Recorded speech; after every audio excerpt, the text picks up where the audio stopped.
Yo, yo, yo, yo, yo, yo, yo, yo, yo, yo, yo, yo, yo, yo, yo, yo. Echo, echo, echo, echo. Big up to each and every one of you tuned in. If you're watching this on the replay, morning, noon, night, big up to you. Thanks for taking the time out to check in with Jason Gooner and Jason Gooner TV. We are back in the studio, and this time we are going to give you a full recap of the October window that we just finished. Of course, Jamaica ended on 9 points. We got a loss versus Curacao in Curacao and bounced back with a 4-0 win last night in the office over Bermuda. So, people, we are here to recap it all. As you know, we had some traveling doing over this window, so we weren't really able to bring you guys the content to keep up each match day with what was going on. So today, I'm going to tell you how I'm going to structure the show. Of course, you know, it's an interactive platform, so we love to get the people in the chat involved. So always drop your comments, leave your thoughts. We will get to them, of course, and have the conversation as well. But today, what I want to do is just take a full recap and look at the October window in CONCACAF.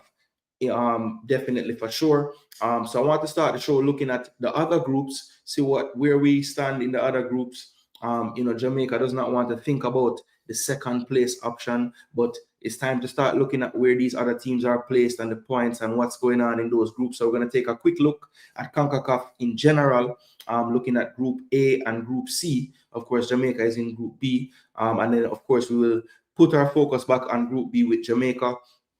Talk about the games in the window. Of course, we don't really want to talk about it, but it happened, so we have to talk about it and analyze it. And that is the agony of the game in Curacao, that defeat 2-0 over in Curacao, which had a lot of people wondering. We're on shaky ground for the first time in this qualifying campaign, but we did bounce back in the stadium. I'm sure people thought we'd beat Bermuda, but I think the nature with which we did it.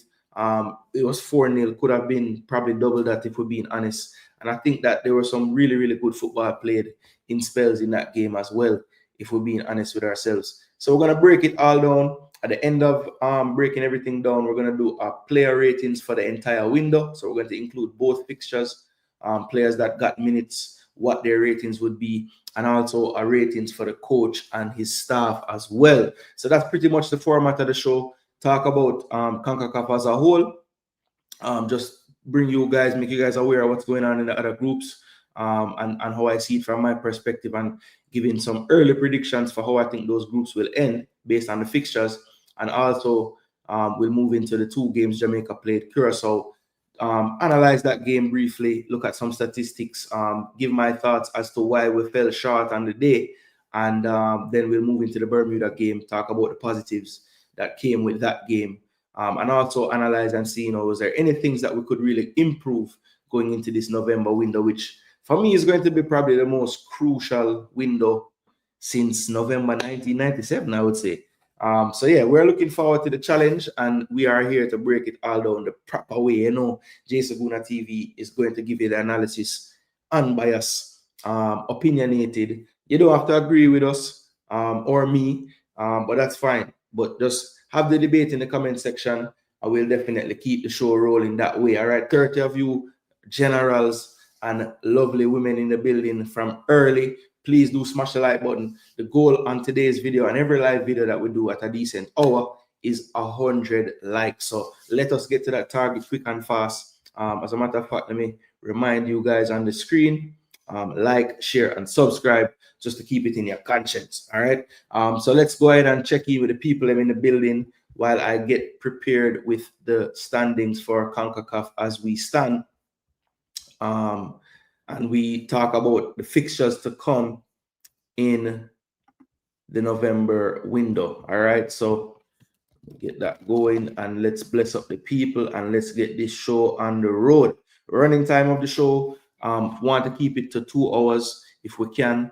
So we're going to try to get through all the information in a timely manner, not rush anything, but definitely give the show a nice running feel to it. All right, so let's get rolling, people, with some big ups. So big up to Odello in the building. Like the live as you're forwarding. That is a great thing to say in the comment section. Big up yourself, Odello, every time. Always showing the support. Big up all Chelsea fans, and let's not forget Arsenal is a silver collecting team. Well, we have on the Jamaica jersey right now, Odello. I know you love the banter from the EPL, but just just wait. Just give it a few days. Friday we'll be back with the EPL preview show, and the predictions will be ready, and we'll be ready to set up the fantasy team to continue this nice season that we're having so far. Bless up the chorus in the building. Big up, big up, big up. One of the originals in the building. Blessing. I remember when the first time I hit that live button, Chorus was one of the first commenters. So big up yourself, Chorus. Still there about. Yeah, man. Mario Logan as well. Early supporter. Blessings. Blessings to Logan. I had one in the building. Yeah, man. Checking in. Empress, big up yourself. Big up Jason and the Voorhees. The band is back together. That is right. And people, I never mentioned it in my little intro to the show today, but you see his picture in the thumbnail today. So Pops will be joining me. So you see me in the comment section from early, bigging up the people. And Pops, whenever you're ready, you can jump in, and you don't know, the reasoning will not stop. Alex in the building, say up teacher, big up yourself, Yeah, man, pen and paper is ready for all you lot. Yeah, man, because we're going to break it down the proper way right about now. Make him know, Jagans, no silver around here. My first question, could it have been majorly the turf in Curacao despite positive possession? I had one. We're going to get right into it in the Curacao breakdown.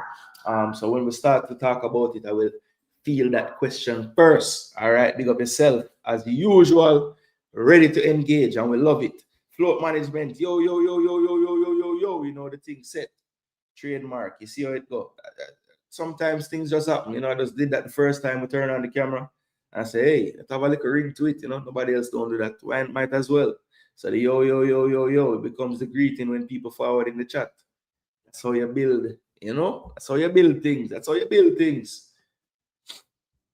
Yeah, man, Odello with the banter from early. Not even an EPL show, but you have to throw it in there, Bless up float every time. One win away, says Rob Smith. That is true, because regardless of the result in Trinidad, if we win against Curacao at the office, guess what? We're in the World Cup. Yeah, that would be nice. David J in the building. Bless up yourself, Every time. Logan said, "Maybe want Suriname beat Panama." Boy. Definitely going to talk about that in this CONCACAF segment that we're about to start in a few minutes. Jano star, they need to hold on a little bit. Bless up, Baggio. Yeah, man, Jason. So Pop used to call me, Up, El Mix, big up yourself. Yes, those things are on. Thanks for the reminder. Yeah, man, I'm in my right mind today, not rushing. So everything was set today. I sent out my notification. So yeah, I did my job. Now we're going to, I did my job on stream last night, but there's some what you say now, administrative things that I overlooked last night to my own detriment. But we'll sort out today, people. So the super chat feature is up and gunning. So yeah, show your support that way. But remember, we don't really run those things down. If they happen, we are grateful and we are thankful. But please, I do run down the likes. I'm going to be honest. I run them down. So just hit the like button, please, and thanks. Yeah, man, and share the content as well, because we might have different networks, and people should hear this conversation that we're about to have.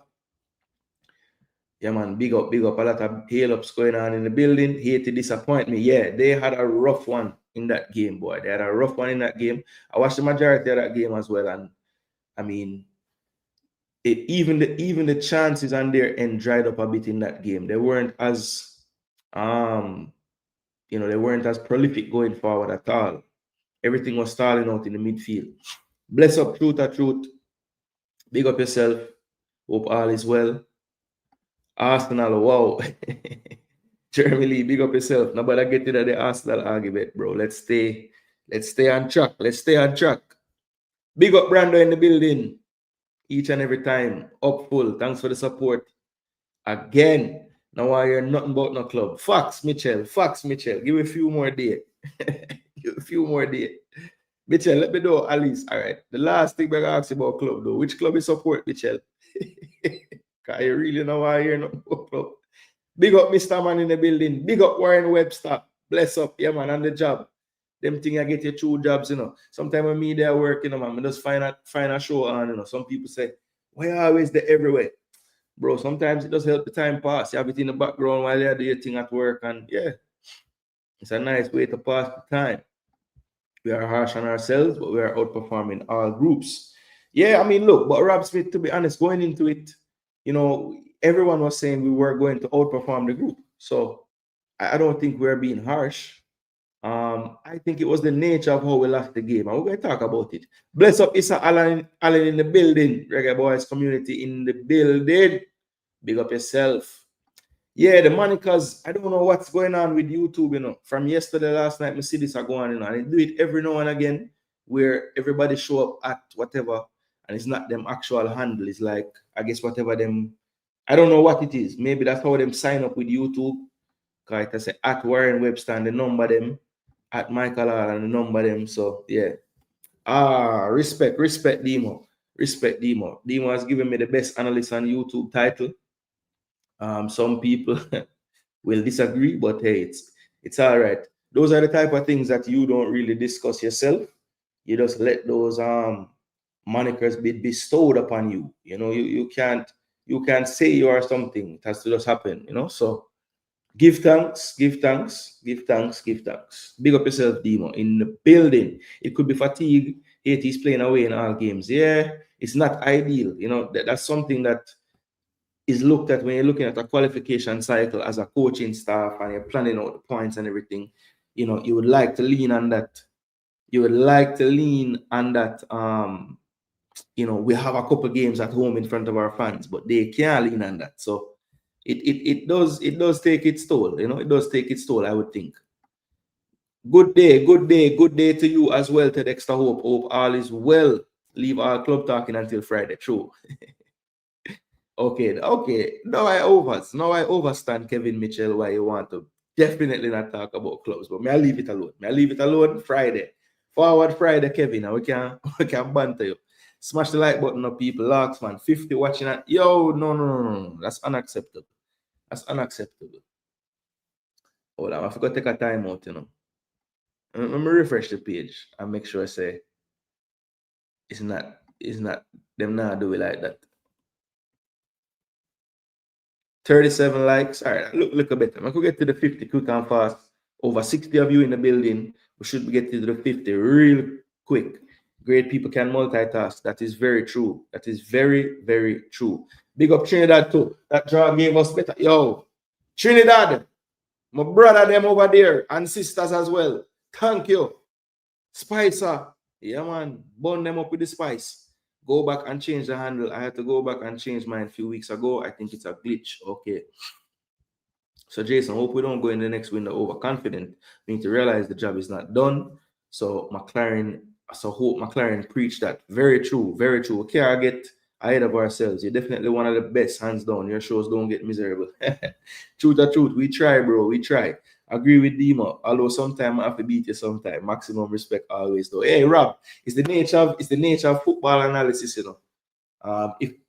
I don't think you would be a good analyst if people don't have an opinion on your analysis one way or the other. That means you're just sitting on the proverbial fence the whole time and not really analyzing anything. Go in your profiles and sort the handles, change it to the proper handles. All right, so I had one is letting you people know how to get this thing sorted out as far as the handle them go. Knock up the likes button, people. Bermuda make Jamaica look good. Andre Moore said, it is not about Jamaica. It's about Bermuda being horrible. 58 people in the building. I think 64 now. So yeah, man, like should be over 50. Namesake in the building. Salute. Oh, go on. I can't even try to can't know what his name is. Up my G though. Or you can't try to add Jason because you don't know what his name is. Yeah, but it's a Shuba's Inc. right I know. 4 points away. Yep, 4 points away, and even 3 points away. We don't want to get there with 3, but I think 3 points will get us there just the same. Trinidad donating 3 points as well. Why? Doubles. Drink a buster.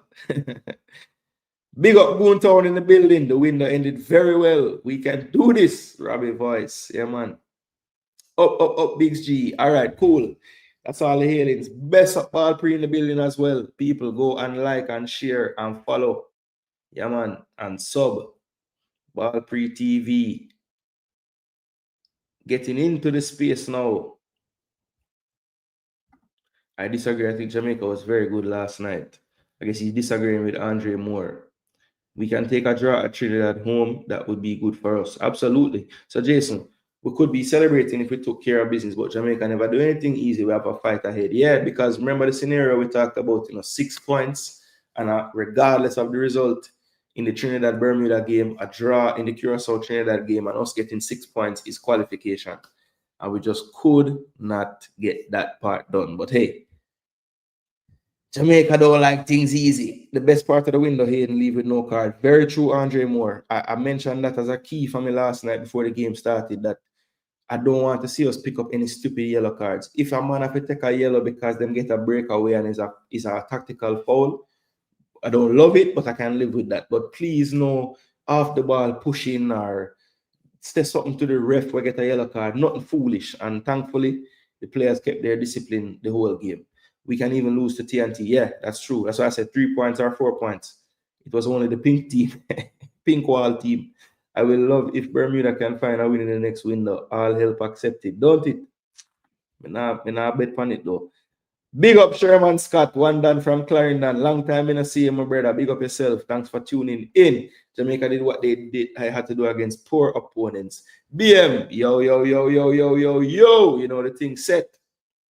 Not getting carried away, says El Meeks. All right, so that is the segment where we big up everybody, get everybody tuned in, engaged, keep the comments flowing, people. But now we're going to take a look at what's going on in this mad CONCACAF region, because I have to say it's mad, people. These results, nobody could have really predicted most of these results and what's going on in these groups.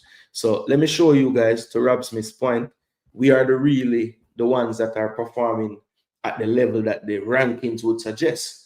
Now, let's take a look at the group. So Group A, people.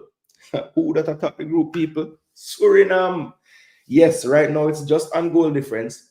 And I'm telling you, they were, 5 minutes away from being on 8 points, with Panama 3 points behind them going into the last 2 games. But it wasn't meant to be for them. But as of right now, on goals scored, they do hold the advantage on 6 points. Panama, as you can see, also 3 draws, 1 win. And they are on 6 points, 3 goals scored, 2 against. You look at Guatemala, they threw their campaign a lifeline last night, getting their away victory again. That man, Oscar Santis, proving to be their talisman at this point. Sank Jamaica at the Gold Cup with his goal, sank El Salvador last night with a goal, and El Salvador, after a promising start in the first round with the first game, getting that win, they have since lost 3 on the bounce, and things are looking bleak for them. But because the group is so tight and people have been dropping points left, right, and center, El Salvador should still feel like, hey, we are in with a shout. We have a chance. We're mathematically in it. So yeah, this Group A has been quite a roller coaster. Right now, Suriname, as I said, hold a handle. But when you take a look at these games, you look at the group here. As you can see, round 1, El Salvador got the big win, and then Guatemala was able to return the favor and beat them 1-0 as well. That was a big result for them after draws with Suriname and Panama, apart from that first loss. So Guatemala, who a lot of people going into this Group A were high on based on what they did in the Gold Cup. People were saying maybe they, peaked too soon at the Gold Cup, or they can't find that same luck in this World Cup qualifying window. But I do think when you analyze their performances, the 1-1 with Panama, the 1-1 with Suriname, they actually played well in those games, created enough chances to stay in the game, could have nicked a win in either of those games. And even this El Salvador game, when you really break it down, Guatemala dominated the game. El Salvador scored, they won, but you could have played this game 10 times again with the same scenario, the same things happening, and Guatemala would have won. So look, I think them being on 5 points right now, when they look back at what they have done in the group so far, they probably are happy to be there, but they'll be saying to themselves, we could have actually been at a much better place right now. But as I said, this group is probably the most wide open. If you had to pick who's going to top the zone right now, it's probably the toughest to really pick. So when you look at the group games that are left, right, because they are going to be crucial. So Suriname will host El Salvador in that first game of the November window, and Guatemala will host Panama. Now, in these games so far, as you can see, it has not been high scoring. So if I'm looking at that, I'm saying these games are going to really be determined on fine margins, penalty decisions, non-decisions. I could see this window going down to the final kick of the ball in that round 6, right? The last window, Panama hosts El Salvador and Guatemala hosts Suriname. Now, Suriname, people have always wondered about them on their travels. I think at home, they're always going to be a threat with their surface, the way they're able to play on that surface, the atmosphere they're able to create there. It is a nice place to, it's a decent enough home advantage.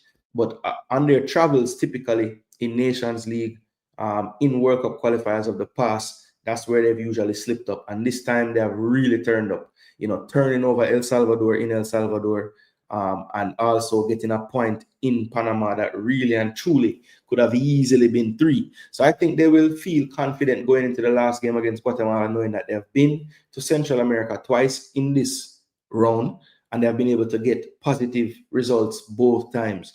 So the big game for me, for them, is they cannot lay an egg against El Salvador. I think El Salvador has proven to be the weakest team in the group. Yes, they have their threats. They have their little spells in matches where they might have a little pressure on you. But overall, Suriname, if they take the chances, which they have struggled to do in this campaign, we'll have to admit, it's still their downfall. They create so many openings and they don't finish their chances at the rate that they need to. They could have been out of sight in this group, to be honest, based on how they've played. But I think that's going to continue for them. It's always happened. So they'll always keep teams in games. And I think that's why it's going to come down to the wire for them. Now, I do predict that they will be able to get the 3 points against El Salvador. So I think going into that final round, they will have the advantage being on 9 points. I think they'll get the 3 points against El Salvador, like I said. Guatemala, Panama, that game is very, very difficult to call. I want to say this match is going to draw. That's my gut feeling. So that would put Panama on 7, Suriname on 9, and Guatemala on 6 going into the last game. And Guatemala, being on 6, would need the win against Suriname. And I just want to say that last game, I'll predict that later. But the Panama-El Salvador game, again, Panama will be wanting those 3 points and probably counting them. And I think it's going to be a lot based on what El Salvador is able to do in the Suriname game, because if El Salvador gets anything positive out of the Suriname game and still have a chance to qualify, then the pressure on Panama would be even greater. So it's going to be interesting to see what happens. And sometimes even if El Salvador is mathematically out and they change things up and the coach tries new things and these players come on and play differently or better, that could be worse for Panama as well. So a lot of variables to consider. That's why I'm not going to move on to round 6. But for me, round 5, I think Suriname is going to get 3 points and move to 9. I think Guatemala and Panama are going to end up drawing that game, which is going to leave Panama in dire straits for that last game and needing help from Guatemala. But that's what I predict for Group A in that final round. Now, let me look in the comment section, see if you guys are following the convo, if you guys have anything to say on Group A. All right. All right, so I see the convo going. Okay, yo, boom, boom, boom. Group is still wide open, says BM. Okay. TNT irrelevant in the grand scheme of things. If we do our thing, yes. The only issue I have is McLaren needs to sub in when we are 4 goals clear. Rooney could have finished that game out. Well, Rooney wasn't on the bench, Rob Smith. He did not make the match day. I guess it was a match day 20, 18, I think 17 outfield players. No, our match day. I need to count how many it was, but Anglin was not on the bench last night. The midfield was really good. Is this the midfield going forward? We're going to talk about that once we get to the Jamaica breakdown. Rob Smith, blessings, Fox Bermuda is the only soup, according to Maverick, who win for a fight. That Panama game was rigged. Yeah, the 10 minutes of injury time, There were some stoppages in the second half, and then there was a long look at a potential penalty on Javon Anderson. Yes, that Javon Anderson that could have played for Jamaica as well, playing right back for Suriname last night. He went up, I thought it was a bit harsh, the handling, because it hit his elbow, which was tucked into his body, and he was turning his back when the ball was coming.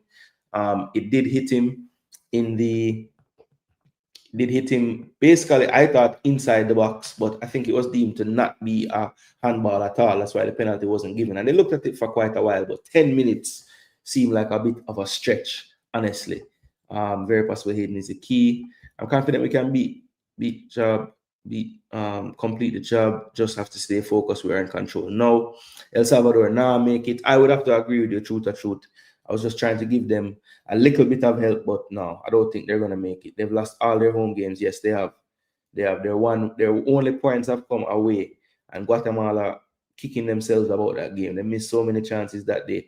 I mean, the goalkeeper from El Salvador, let's give him some credit. He did make some rapid saves, but more often than not, it was just Guatemala wasting chance. 10 minutes extra added time. Them never part the bus. Good Suriname is 90% foreign-based team. Trini still have a little chance. Yeah, so, and speaking of the parking the bus thing, they didn't park the bus, right? Which is fine, because they play them football. But one thing that I like, because I was bigging up Vasson on the stream saying, yo, this man could be top 3 in CONCACAF if him keep this up and all of this. Brother, the man get the ball late in the game, injury time, and you want to see how the man try counter-attack. I said, bro, just keep the football. You're winning 1-0. What is wrong with you? You should come close to giving up a corner if they have that rule in CONCACAF, or getting a card or something. El Salvador lost their home games, yeah. Trini still have a little chance if Jamaica lose 2 games. Yeah, if we take care of our business, Trinidad is irrelevant to Demo's point. Yeah. But I say what I say, because we must take care of our business. That's just something that we want. Suriname got away in the first game, so the ball rolls sometimes. Pastor Lansley in the building, checking in. Big up yourself, Pastor. Hope all is well with you and the fam. I am picking Panama. So Lo is going with Panama to get out. Ooh, I want to see the results in the 5th round, and then I will give you a definitive. Because I think that's going to be so crucial to how the second game is going to play out. Suriname side tough still. Yeah, they have a very solid type side them building. Big up yourself, Grimy. One Brabus to the world. Yeah, man, Grimy is the happiest fan in Jamaica right now. I think, or the happiest Jamaican fan, I should say. I think Suriname is gonna make it. Yeah, I would say I give it like, if I'm doing percentages right now in my brain, I'm thinking 65%. 65%. Ooh, coming in here. Watching Curacao game again in the background. 65% Suriname, like 30% Panama. I'm gonna give a 5. I'm gonna give a not so much. 50% Suriname, 35% Panama. No, yeah, 35% Panama. I still give a 15% to Guatemala. But that is my little breakdown. I give El Salvador 0%. We know mathematically possible, but them not do it. Bermuda ain't beating nobody. Trinidad dead. Once we beat Curacao, nothing else matters. Want Panama to drop points to Guatemala. Yeah, that would be the big one. That would be the big one in round 5. And that's how I say. I mean, it's kind of cheating for the prediction, but we need to see if El Salvador do anything in that game to make a prediction for round 6. I won't be traveling during the next window. So sadly, I want to go Jamaica, but it not going to work. There's too much things going on in the November window there before Christmas. We're more free up during the December time. But November, I'm really busy. So now I go work for go see the historic November night, I wish I could go, but I don't think it's going to work. I want Suriname to go through on top. Might come down to goal difference. Yeah, I think so. Guatemala may turn over. It's possible. It is possible. Anything can play in this group, I'm telling you. I just feel like El Salvador, I don't see where anything can play for them. I think they're one lightning strike for them the one time, and it was in that first game. Panama will beat Guatemala. Bermuda can't even beat themselves, says Lo. Suriname to World Cup, says Logan.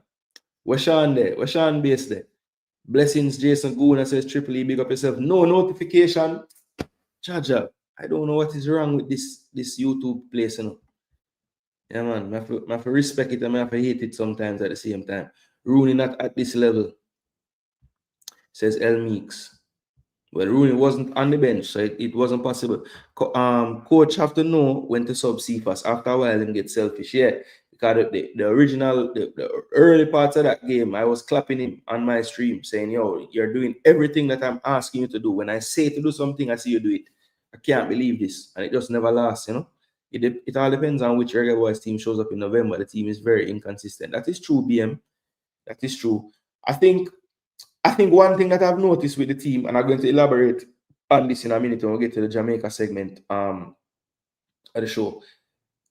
I feel like something positive from Jamaica right now is every game we're able to create chances. Like even the games where we don't score as much as we want to, we're able to create some chances though. And that's a positive, that's a constant. JA last 2 games will be the most important games in this World Cup qualifications. That's a fact. Bless up J. Rome in our building. Hope all is well with you, bro. Big up yourself. Trinidad coming out all attack at Jamaica. Well, if they do, I wouldn't mind that, because I think we are better when teams attack us and we break on them.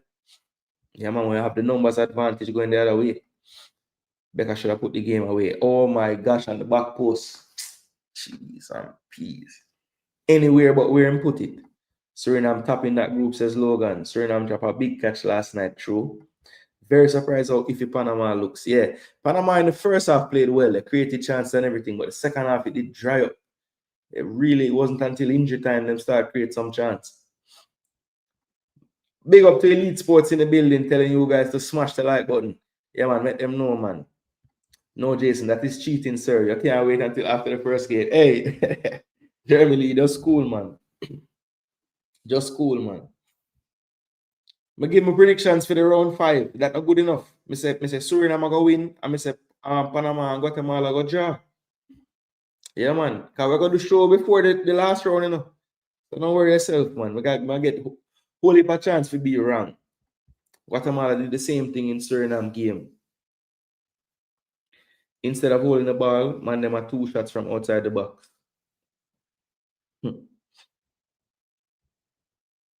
Panama only have strength for we. You see it. Demo telling Ryan to believe Suriname will close the deal quick and fast. The pitch was atrocious, says El Meeks. You talk about Panama pitch? Yeah, it wasn't good. Bam, no one is afraid of anyone again. LOL. Top man unseen in the building. So unseen, I just don't talk about monikers being bestowed upon you, and you should accept them when they're given to you. So you can't come and call yourself a top man. People have to call you top man. But big up yourself, unseen. Like one commentator said, and if you don't know, unseen have him channel as well. Subscribe. Elite Sports, you don't know, I never shout it out, but you don't know already. Elite Sports, subscribe over there. Show everybody the love. And yeah, man, one big YouTube network. Jason Blessing, think the coach plays a little chess with his right wingers moving in midfield. That was something different. At least he do little coaching. Yes. If you notice, there's a lot more fluidity in the team yesterday, and we're going to talk about that. We attempted to have not the same amount of fluidity against Curacao, but I think it didn't work out as well for various reasons, and we're going to talk about that very shortly, Tycoon. So stick around, because we love break down the thing the proper way. FIFA not really interested with no names. Teams like Suriname making the World Cup. Well, FIFA have to go get used to the name, because they have a damn good chance. I give them a 50% chance right now. So yeah, them better. It could happen. All I wanna like Whisper and Dixon going to bed. Yeah, man. Unseen is out today now to defend. You don't have nothing to defend because nobody now beat them. The winger spots are going to be difficult to pick. Who would you drop to add Bailey and Gray? Rob Smith, I talked about this on my stream last night, that some people going ball because the people forwarding back, and some man that was there did their thing, and yeah, some people going ball. That's all I have to say. I'm seeing you Stoking division because Travis not here.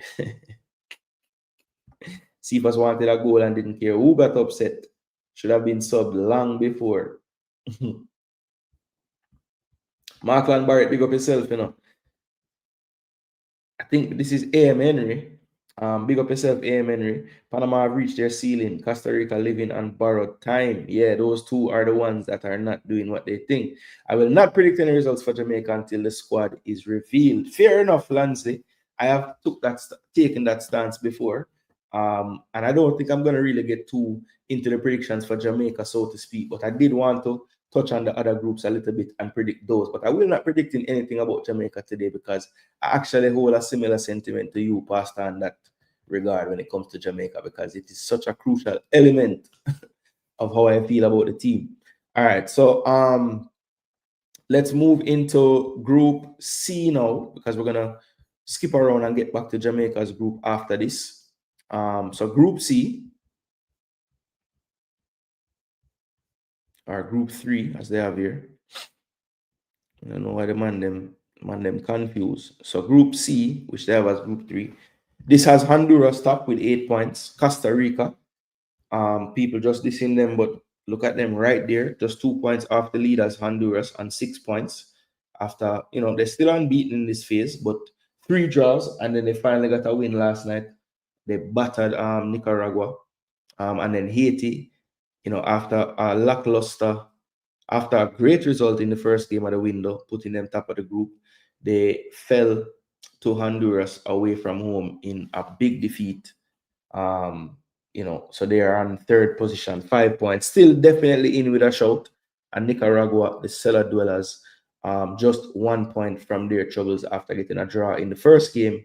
They haven't been able to get any more points on the board with 3 straight losses, very similar to their neighbors in Central America, El Salvador in Group A. So this was the round that we just played. As I said, Haiti, big win. Nicaragua looks like they're really not up for the fight right now in the last couple of games in this past window here.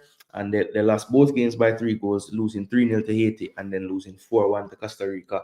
Honduras and Costa Rica played out one of the ugliest nil-alls. Teams had their chances here and there, but it was just a dog fight, one of those CONCACAF, lots of fouls, lots of stoppages, lots of cussing referees, just a lot of madness going on in the game.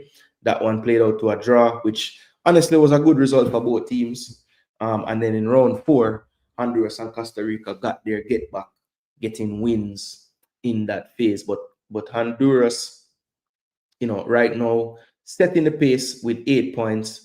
And then when you look at the final rounds of matches in November, Haiti will be hosting Costa Rica in the first matchup and Nicaragua hosting Honduras. So Honduras will be looking at that saying, yes, we're away from home.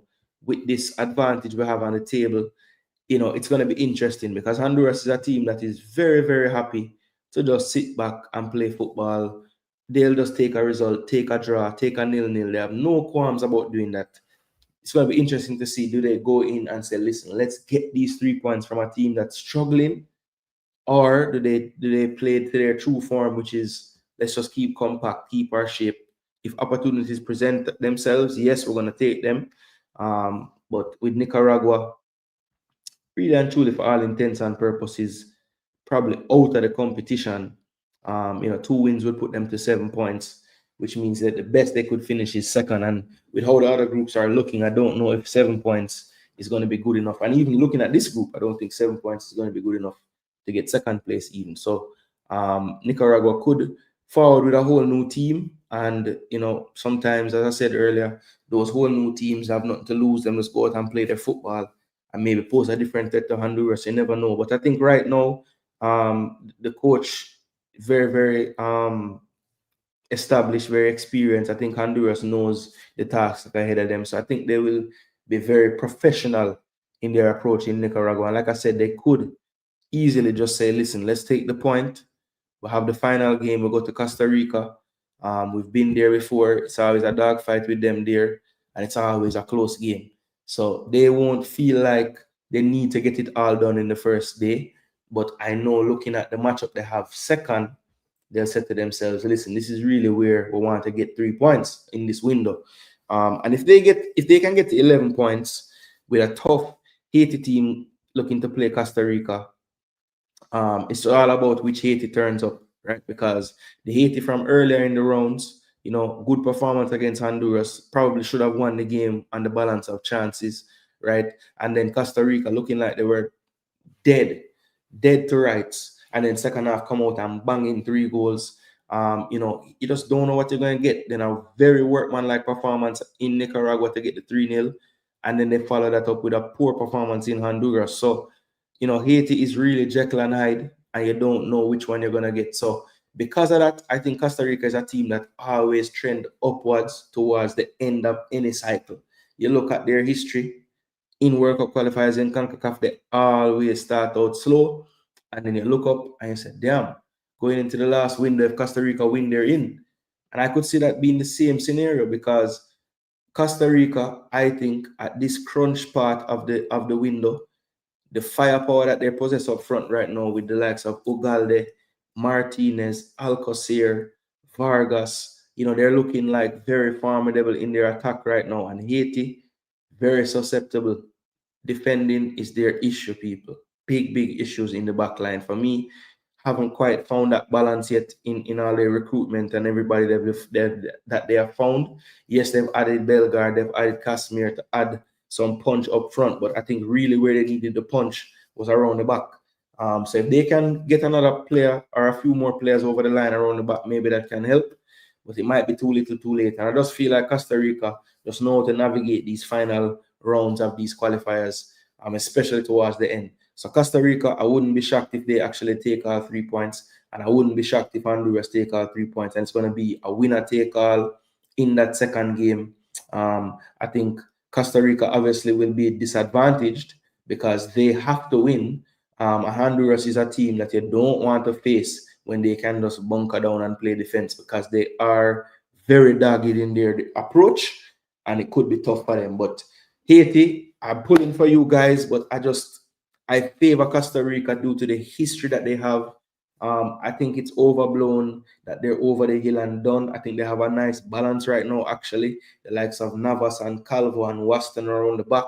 And then you factor in the attacking, youth that they bring to the table with all these guys that had a decent showing in I think it was the U20 World Cup, the likes of Alcocer, Ugalde, these guys, they've all stepped up, gotten clubs overseas, getting playing time, and it's showing in these games. And it was a slow burn for them, but I'm telling you, they know how to navigate the end of this. And I wouldn't be shocked, people. I would not be shocked if Costa Rica in the end up tapping this damn zone just the same over Honduras by virtue of beating them in the last game. So let's see. I'm making a bold prediction here. From second place right now, Costa Rica going to leapfrog everybody in that group and finish first.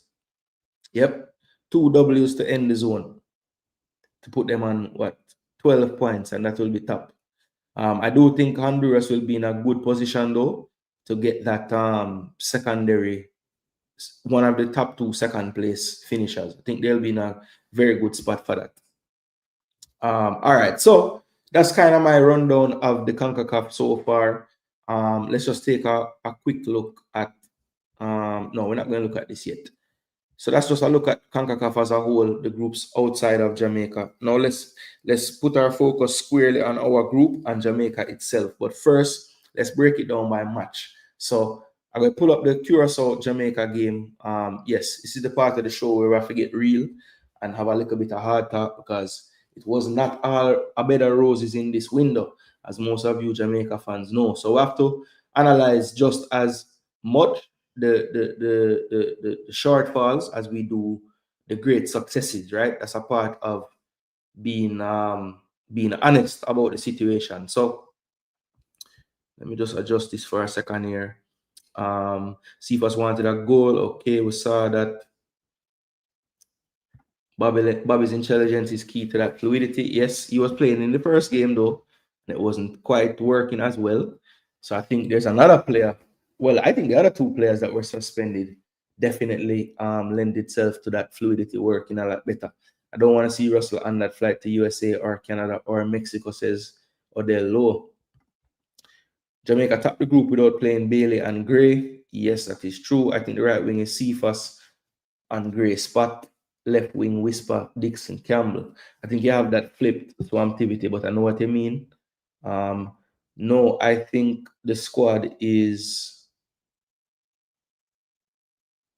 the squad. Don't expect much changes, says Rob Smith. Well, we shall see. Nothing to hype about this win. I'm just happy we didn't play down to their level. Hope the boys continues to progress. 2026, says Tycoon. It will be tough to pick the 23/26. I totally agree there. Opposite wing, Gray and Cephas are left wingers. Bailey walking back in the squad at right wing as starter. Guaranteed, says Odello. Wingers should be Gray, Bailey, Campbell, and Cephas, says El Meek. So no Whisper and no Dixon as far as El Meeks is concerned. Honduras going to beat Nicaragua next month. I agree. Bailey walking back in. I'm not sure about that. A lot will depend on what he does for Roma between now and then. That is true as well. I think he'll have to show that he's back in some type of shape to get the call up. Jamaica and England are the only two teams in the world with 50-player roster. That's not true. Share that team of the week there. Yeah, man, I will.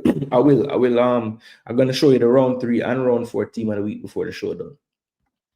That game was a Central American brawl. Yeah, if you're talking about that Nila, that was a madness. Even if he play bad for Roma, he walking back in, says Low. Bailey and Pinnock are the only two players on the team playing in top leagues. That's why Pinnock start, even though he on the bench. Listen, we do need the big name guys to qualify. Stick to who we have. We don't need the big name guys to qualify. Stick to who we have and include those big guys when we are in the World Cup, says High School. All right, big up. 80 goal difference place them in decent position to Hail Mary. Yeah, I just don't trust their damn defense because that goal difference could get worse. But I see what you're saying. I wouldn't want to see Bailey start, but based on how this coach operates, I can see it. Lamar saying, just reach home from work, start over the street. Big up yourself, Lamar. Well, we reached to the Jamaica segment now, so not saying you didn't want to hear everything else, but you can definitely watch the replay of what I said earlier on and just keep up from now. Yeah, man. Big up yourself, Lamar. You're a hype up baller ruining already yet, says Markland Barrett. Peter Mystic in the building. The soup back on the fire. Jeez and peas. Why have to start about soup? The Costa Rica can't find it, but all teams have improved. Only Jamaica still try to find the formula for winning big games, says David J.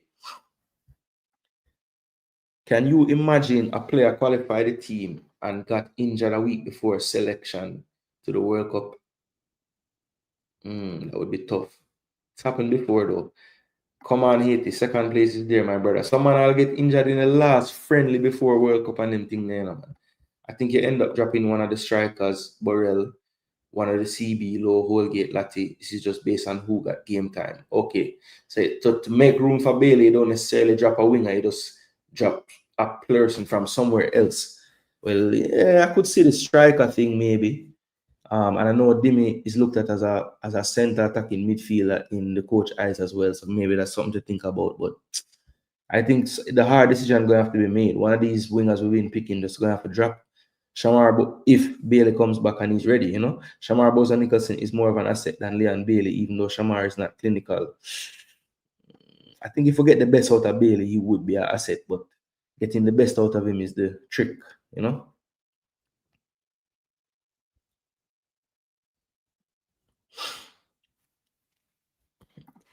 And somebody say Whisper is not it. He shouldn't be starting. Well, him never start. So I don't know why you're cussing. I guess somebody say Whisper must start above. All right. So people, look, we're getting into the Jamaica conversation now, and not that I need any help, but I'm going to be honest with you. If I wanted help, this is the person that I would call on first every time. So when he has time, we have to utilize it and bring him on the show. So people, without further ado, we don't really need a big introduction because he is literally family to the show. So let's bring in top analyst, the person that they say I got it all from, Mr. Michael Hall in the building once again. So big up to you, Michael Hall in the building, aka Pops. What you saying there? Yo. Big up Jason Gooner and everybody in the chat. Greetings. Yeah, man. So I was, just recapping CONCACAF and everything. Just asking you from what you have seen, and I know you're following all the games and stuff. Is there, what did you say is the biggest surprise so far, if you have one? And both good or bad, or both. And do you have any early predictions who you see coming out of the Group A and Group C as we start? Well, I said that I hear everybody saying, I know Suriname top in the group at the moment and so on. And even I made a little tongue-in-cheek comment about Panama only really have strength for Jamaica because it's really our bogey team. But I think Suriname going to get Pip on the line. They may enter a playoff, but I think Panama is going to come out on top of that group. I just think that them have the tradition, them have the quality, Yeah, and so they basically will. the same reasons I was just giving for Costa Rica topping their group. You can apply that Well, to Panama. yeah, I mean, Costa Rica is currently second at the minute behind Honduras. Honduras.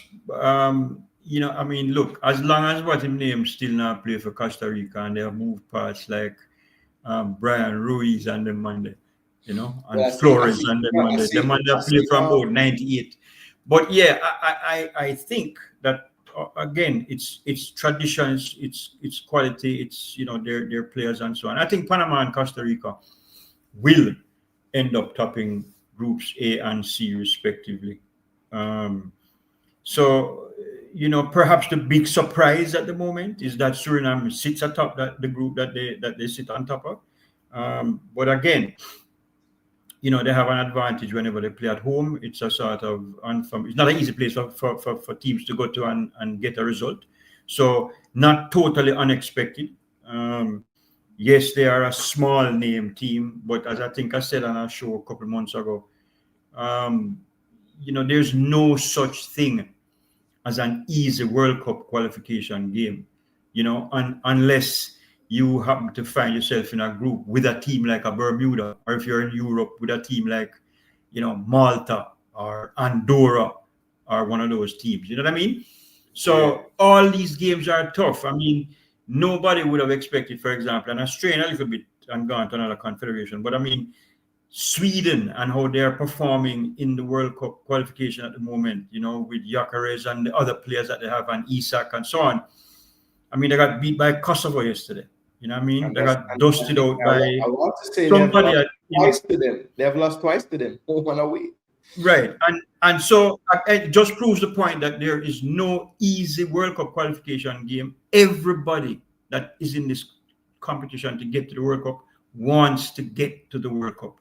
And they're going to do whatever it takes to try and get here. So no big surprises. I mean, I would say for our group in CONCACAF right now, as I think everybody, the other two teams in the group are saying as well, thank God that Bermuda is in our group. Okay?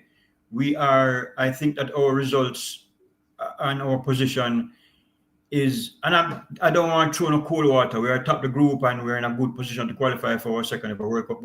But let's not get deceived by the fact that we have scored 10 goals and only conceded 2, because 8 of them came against Bermuda. And Bermuda is quite frankly the whipping boys of our group, right? So I'm not surprised that we're able to defeat them easily in the 2 games we had against them. I thought that we were fortunate and that the scoreline against Trinidad at the stadium was a little misleading. I thought we got as much as we gave in that game. And as we look ahead to our final 2 games, none of them, or neither of them, I should say, are going to be easy. Dwight York was in consideration for the job, for the Jamaica job, and was, McLaren was chosen over him. And I was speaking to a friend of mine in Trinidad, and he was telling me that Dwight York has privately said to him that if it's one thing that he wants to do in this qualification tournament is beat Jamaica.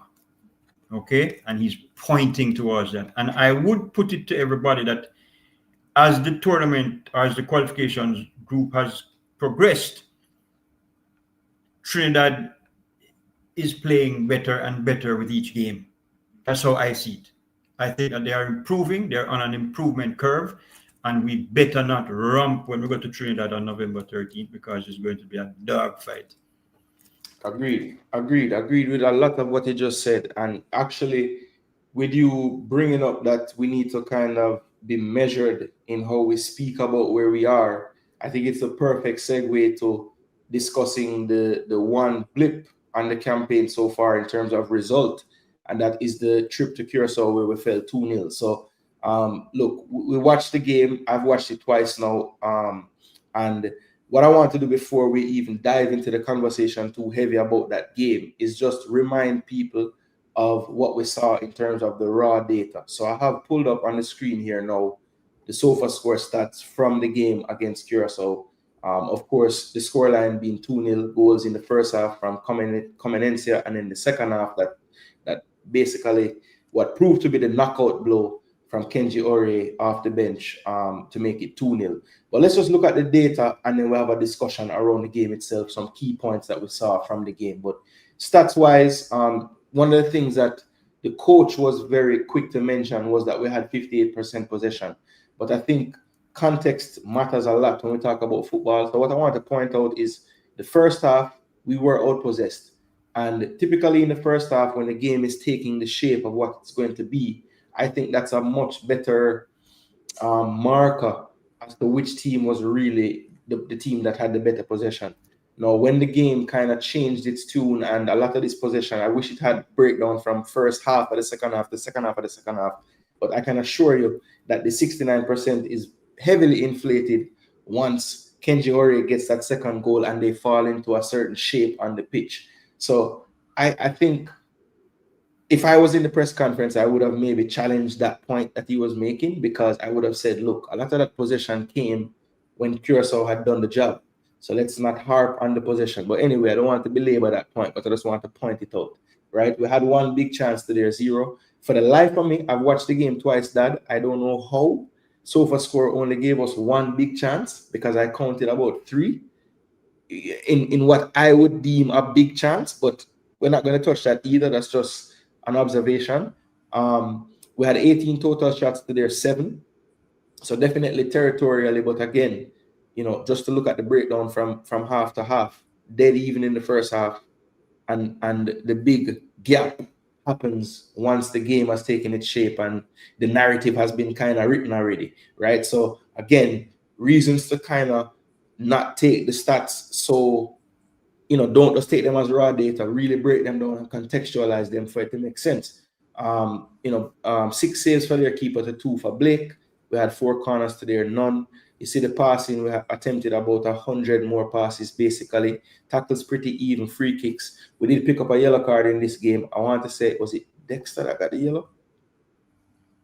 No, it was Ian Frey, that's right. Ian Frey got a yellow card. So nothing that would have hurt us by way of suspensions, because of course that was his first game. Then the shots on target, we had 7 to their 4. And moving our way down, shots inside the box, shots outside the box, chances missed, final third. The pass map, most of the game was played in the middle third, more in their defensive third, less time in our defensive third. So territorially, we had an advantage for sure. But again, the breakdown half to half will paint a different picture. Final third entries, we had 24 more. That's always a stat that I like to look at, because basically you see how many times you're building all the way into the other team final third. So I had the advantage there. Again, this first half, second half breakdown needs to be noted as well. So basically for me, Jamaica inflated some of these stats in this game once the game took its shape and they were in a 2-goal advantage. That's my breakdown of the stats. Now, as far as the game went, I think Jamaica has an issue, Dad, and it is kind of showing its face pretty much every game now. The first 20 minutes, we are not the same team that we are for the rest of the game. And, it's becoming a theme, and one that we have to figure out a way to break, because against the better teams, as we saw against Curacao, concede in the 14th minute, against Bermuda in the first 20 minutes. I don't remember Blake making a save of note, but I remember some little half things happening that broke down, because Bermuda is Bermuda. So we have to figure out a way to start the game much more alert, right? Because I think it's just alert really the problem. I wouldn't even say it's like we're not up for the game, but just on the ball, I find we take an extra touch in a space where we shouldn't. And what do you think is really causing this? Boy, if I knew, I would really, just document it and give to the coaching staff, because some teams have that challenge when they play away from home, which can be understandable because the atmosphere, the crowd, everything kind of, them nervous, whatever. This is an affliction that Jamaica Reggae Boyz team have, no matter where them play. You understand? Even if we are playing at home, the same thing happened when we played Trinidad at the stadium. First 20 minutes of the game, it's like them still in the dressing room and lace up them boots. I don't know what it is. I do not know what it is. And as you say, when we play the better teams, that is going to kill us. And that is why I think the first 20 minutes of the game in Port of Spain are going to be the biggest part of that game, because rest assured, Trinidad is going to be up like 7. And the crowd, I have friends in Trinidad who tell me already that, them chances, they are slim and it kind of don't look too good for them. But they have told me that them ticket there move like hot bread, and the stadium are going to ram. Because one thing listen, the rivalry, as you know, I travel the Caribbean regularly. I've been in and out of the Caribbean and around the Caribbean for the past quarter century. The rivalry between Trinidad and Jamaica is real, and it have many underlying facets to it. I can't tell you how much Jamaican friends I have that went to university in Trinidad that marry a Trinidad woman. Trinidad man, I like with all that, brother. There's a lot of things them don't like us, but the rivalry is strong. See, the rivalry is strong. So it's that game, I think. I mean, look, I get it, If we lose that game, we come home with 9. And if Curacao win, don't change anything with 11. Yeah. Right? And so we have to win. But I don't want to come here. I want to come here in front of Curacao. You get what I'm saying? To be honest, that game is critical for me. We don't coming here 2 points behind Curacao for the last game. I don't know if you understand the pressure that we're bringing up us. Yeah. Pressure. And furthermore, if we come home needing a win in that last game, to the point we're talking about now, there's a chance we don't start the game the way we should.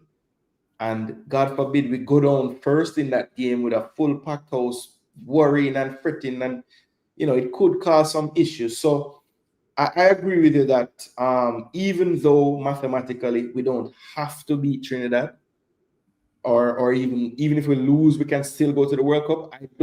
I would hate to come back to Jamaica to play that final game with the psychological thought of we just lost a game. I don't want that feeling. Absolutely. I don't want to be behind Curacao on points for that game on November 18. I don't want it, and I don't think any honest fan would want that either. We don't want it. Yeah. So the first issue, obviously, and just to kind of talk a little bit more about the point of starting the game off.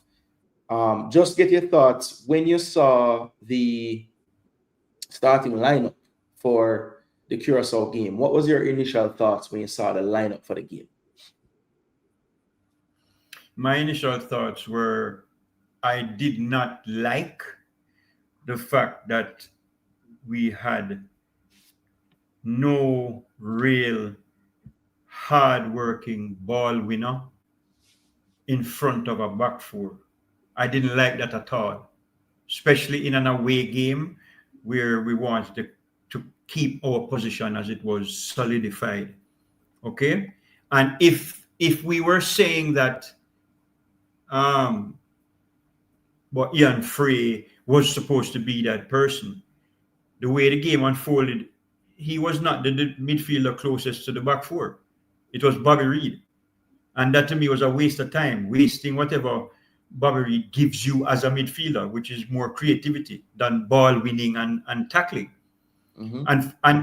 And Frey, if it was supposed to be Frey, I don't think that a debutant plays there. You give them that role. Yeah, you give them that No, role. and Yeah. why as a debutant does he walk into the team in front of anybody who has been in the squad before, has played minutes in the qualification campaign, has played minutes previously? I'm talking about people like Anderson, Yeah.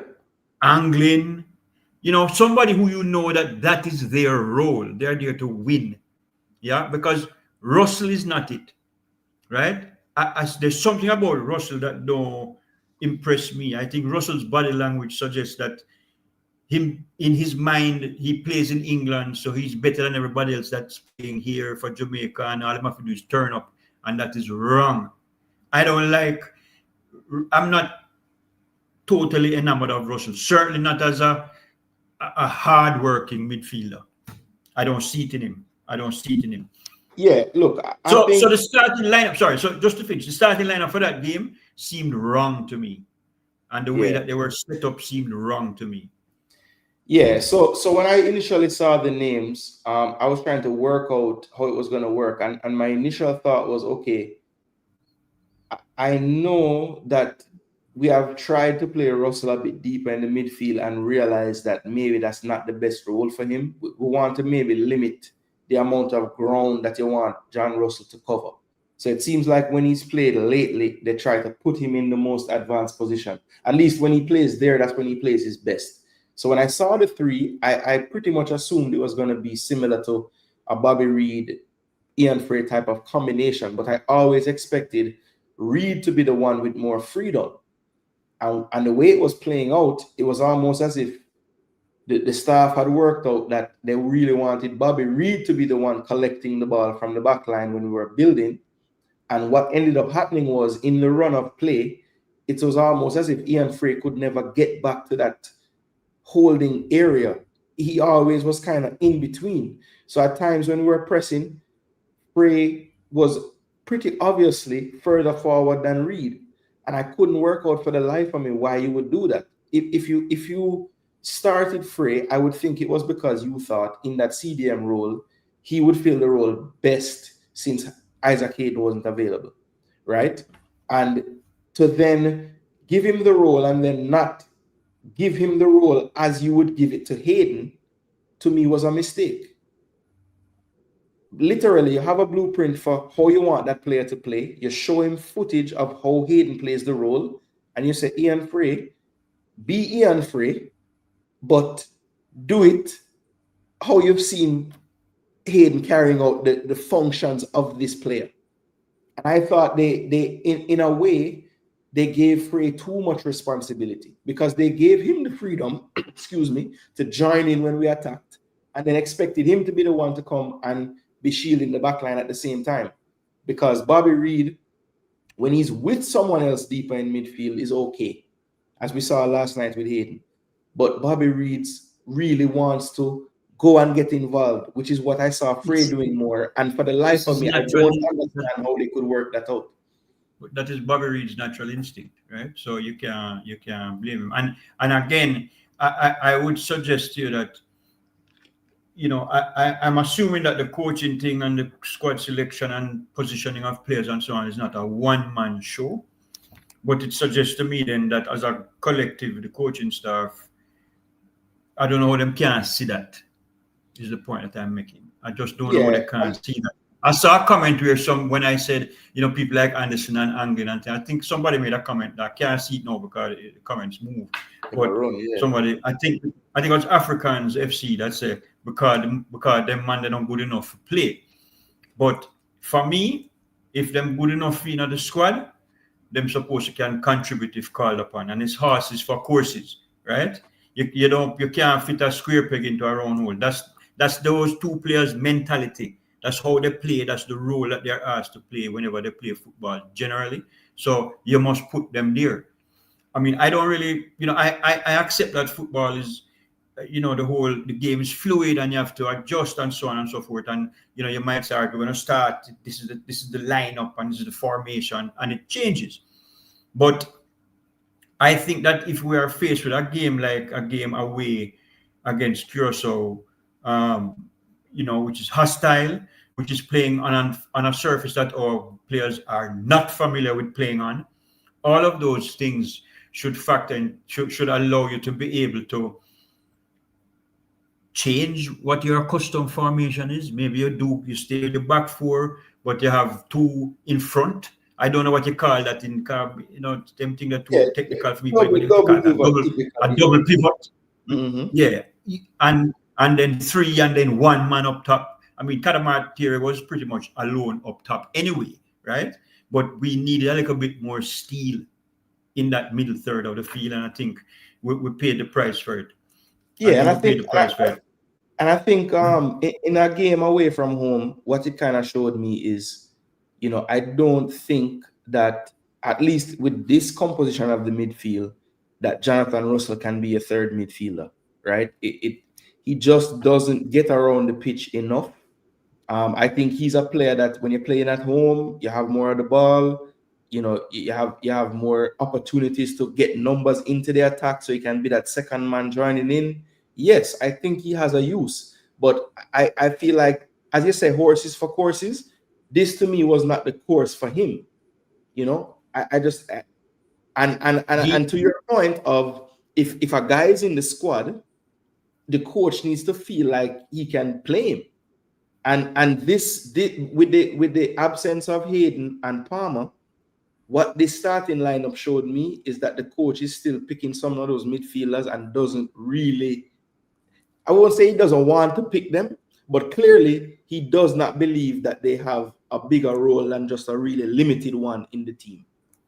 Listen, the Jonathan Russell is a luxury that the Reggae Boyz cannot afford when we are playing against tough opposition. He don't have the steel, brother. He does not have the steel. He does not have the energy. He does not put out the effort. Just look at his body language while he's playing. He thinks everything is going to come to him easy, and it's, he don't have to really put out the effort because he's Jonathan Russell. Well, sorry, you know what I mean? He might as well be, I don't know. Might as well be Pete Russell, I don't know. But it's just, you know what I'm saying? So we need to understand the situation of the game. Where is it being played? What is on the line? In other words, just generally speaking, I thought the coaching staff got this starting 11 in the game against Curacao all wrong. All wrong. Yeah. So I was surprised by some of the selections, especially I figured that in the midfield he would probably sacrifice Russell, because knowing that the game is probably going to be a bit more up and down. The pitch itself, the ball tends to move a little bit quicker on turf. Well, actual normal turf. This turf, somehow the ball was holding up. I don't know what this turf was about. What did you make of the players falling on the pitch so frequently? Because I would assume they would have trained on it beforehand, but it was almost as if it was like brand new to them when they started playing. What did you make of that? Well, yeah, every team that goes away gets an opportunity to train at least once on the match or at the match venue. But let's face it, training and game speed, two different things, right? I just think that there's a general uncertainty on the part of our players about the surface and how they would react to it over a sustained period of time. To be fair, the Curacao players also some of them anyway, seem to have had some difficulty with the footing. So maybe it's just that. Conceding one at a time. Yeah, look, maybe it's just that artificial surface. I don't know. Thankfully, we don't play any more games on a surface like that for the remainder of the qualification period. And if I'm brutally honest with you, I think that FIFA should move to normalized playing surfaces. Otherwise, you forfeit the luxury of playing a game at home. It can't be that. At this point, it almost seems like the teams with turf are purposely not changing it because they know that they, you know what I'm saying? And they should, I believe they should be made. It must be, pardon the pun, but there should be a level playing field throughout the qualification process. No team should have an unfair advantage of a team coming to their country and playing on something that they have never played on or don't ever play on. That makes sense. All right? Because if that was the case, then they would split the surfaces at the World Cup itself, half regular grass and half turf. Yeah, let's give the teams that qualified on turf a chance. So let's make half the venues turf. So it don't make no sense to me. Don't make sense to me, right? So look, I just want to make one more point about the Curacao game. Mm-hmm. And it's a discussion you and I have had before, and you saw I did a little thing on my Facebook page where I rated the players and made some comments about them and so on. I'm sorry, but Dexter has regressed tremendously, I think, as a player. He was obviously highly touted when he came and he played for under-20s, and he was on the Wolves roster at the time, and people were saying, "Boy, I soon start playing the Prem and thing." But ever since then, he keeps getting loaned out, and he keeps getting loaned out to teams in lower leagues as he goes along. I mean, I know he got loaned out to some team somewhere in Europe, but not any team of note, right? And I thought that he was directly responsible for the second goal that Curacao scored. He had drifted towards the other side of the field and was ball watching. The guy that came behind him at the back post had a week to take 2 touch and set himself before him score. And I just thought that I think, and it shows every time we play a team that has that is let me say better than Bermuda, then, right? Mm-hmm. His weaknesses get exposed. Yeah. He just never seems to be certain about what he wants to do. Him start and then him stop and then him say, right, what I must do, all right, I can just pass it back again. I don't feel comfortable with limited. Yeah, what I would say about Dexter and his ball distribution, I do feel like at times I scratch my head at the timing of some of his passes. Like he'll pass the ball to a guy when the guy was free about 5 seconds ago, and then he ends up playing it to him when he's now closed down. And I'm like, why did you put that guy under pressure like that? Yeah, I think he's just so athletic as a player that he makes up for a lot of the stuff that he does on his own. But I agree with you that he puts himself in a lot of these situations. He's also not in control of his body, if you understand what I'm saying. He's very jerky and just he just doesn't look comfortable, right? Yeah. Somebody making a comment about Pinnock, and I would say this about Pinnock, which is a comment I made when I did my player reviews on my Facebook page, that he's clearly lost a step. I don't think it's a mystery why he's no longer an automatic pick for Brentford. And again, I wonder, his speed of foot has fallen off tremendously. His ability to maybe turn and chase an attacker and so on. I worry about that. And I don't know, a position that seemed that a couple of months ago to be, boy, we're solid at central defender. You know what I mean? Yeah. No, it's like all of a sudden, every game we're saying, Rapid, who we put there? Not looking so comfortable. Yeah. I saw BAM Sports had asked a question, which is a valid one, I think. Why did our team train at Sabina when we have the Captain Burrell turf? BAM, my thought on this is Jamaica have a team full of men with bad knee and bad ankle and bad this. So maybe them say let's limit the turf use. Maybe, but I mean that's a valid point. If the turf very valid. If the turf is more similar at the Burrell, obviously than Sabina Park's grass, then yes. I mean, if it's even a light session for just run on it and see what go on, just at least once. That makes sense. Meeks, I hear your boss. I see your comment. Yes, and that's a good point. If not Dexter, who? If not Pinnock, who? Yeah. Well, if not Dexter, who? If not Pinnock, who? The one about Dexter is probably a little bit more difficult to answer because, quite frankly, that cupboard has been very bare for quite a while. I mean, Dexter seems to be the number one choice and almost plays every single game. Well, we saw. It's a good question. It's a we good question. saw- I don't know if Frey can be I was gonna considered. say we saw when Dexter came off, Frey came on. He looked a lot more comfortable in this last game. Obviously, look, it's Bermuda, so that's a part of it. But Yeah. and you know what? You know what was kind of hilarious about Frey's performance in the second game. Frey literally touched the ball in the areas where I wanted him to touch the ball in the first game, because Dexter was inverting into midfield and Frey came on and did the same thing. So I'm thinking, is it that just Isaac Hayden's presence just helps everything? Because he looked so much more comfortable. And I know, again, it was Bermuda, it wasn't whatever. But again, there were times in the Curacao game where Curacao had their 2 goals and they're chilling. They're not really on us as much. And Frey wasn't nearly as comfortable or anything. So the one thing that was different was Hayden's presence. So is it that him being in the team just helps the overall movement of the team itself? Jason, I agree with you. I mean, every team that has a 6 that everybody believes in seems to just play better. True. Right? And so, yes, his influence is massive. And I see a lot of comments saying that he's a key player, and I absolutely agree with that.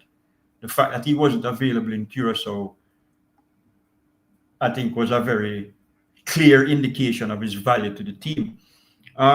Look, with respect to Pinnock, right? I'm not saying that Pinnock mustn't play. I'm saying that we ought not to feel as comfortable about Pinnock being a guaranteed starter as we did a couple of months ago. That still doesn't answer the question as to who would replace him.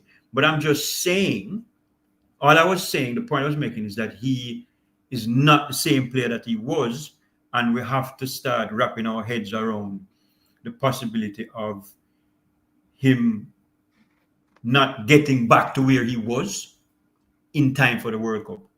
And for me, that can only come and can only be proven if he makes his way back into the starting 11 at Brentford and plays regularly and starts to play better. Yeah, because as you go with your club is usually how you go with your team. I was going to say always, but I can't say that because when Bailey was there's some anomalies out there, but it's usually the case. It's usually the case. So Jeremy, I have a question about where we stand with the squad and the time that we are in. 2 more games to qualify. Do you think that we should, or when do you think that we should stop recruiting players? Is that something that you think has a cutoff as far as like for this World Cup? What are your thoughts on that? All right, I remember the last time I was on your show, I was saying that if and when we qualify, we should try and get a whole heap of games and things. But of course, it's different now than it was when we qualified for 98, right? You get games in specified FIFA windows, and you really, and even if you do organize games outside of those, you're not going to get your squad to get to play in them because clubs are not going to let them go. When do we stop? Boy, if I'm honest with you, I don't think we need to recruit any more overseas players, right? Obviously, there's one name that is still outstanding, and people, and there's no denying his talent and ability and his quality. But for me personally, and I'm just being stubborn, but as far as I'm concerned, Greenwood can stay where he is and not join the squad for the World Cup. I don't think that anyone who was not a part of the journey should have the benefit or reap the reward of taking part in the destination. So I don't know. I mean, I can't think of another player in that category who or of that ability who we have had our eye on and we can't get him yet, unless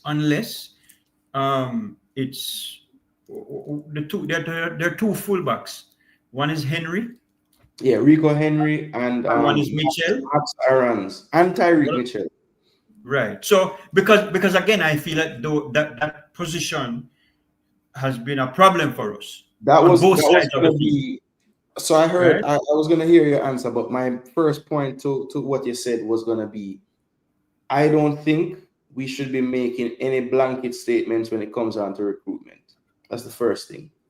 Mainly because we don't know what the future holds with injuries. We don't know what the future holds with form. We don't know none of those things. And so I am not going to come out and say cut and dry. If you didn't help us qualify, I don't want you to come, because I just feel like certain areas of the pitch does require some major surgery and some minor surgeries. And I'm not going to not get the tools I need to do my surgery just because I want to say, well, I have too much pride and you know never helped me before, so whatever. And also, I happen to know that some of these players that wouldn't be able to help us in qualifiers, it's not necessarily the doing of the players. The players want to get the paperwork through over the line, and it just takes what it takes in terms of time. So, because of those caveats that are there, I can't come out and make a brawling statement and say, if you don't play by November 18 in a match, I'm not looking at you. I'm not going to do that. I'm sorry. And again, because football is so, what have you done for me lately? Listen, the last window, Karamateri was the talk of the town. You know, he doesn't score in the first game this window, doesn't play yesterday. No, someone else is the talk of the town. So that's just how football works. And so because of all those reasons, I can't come out and say that.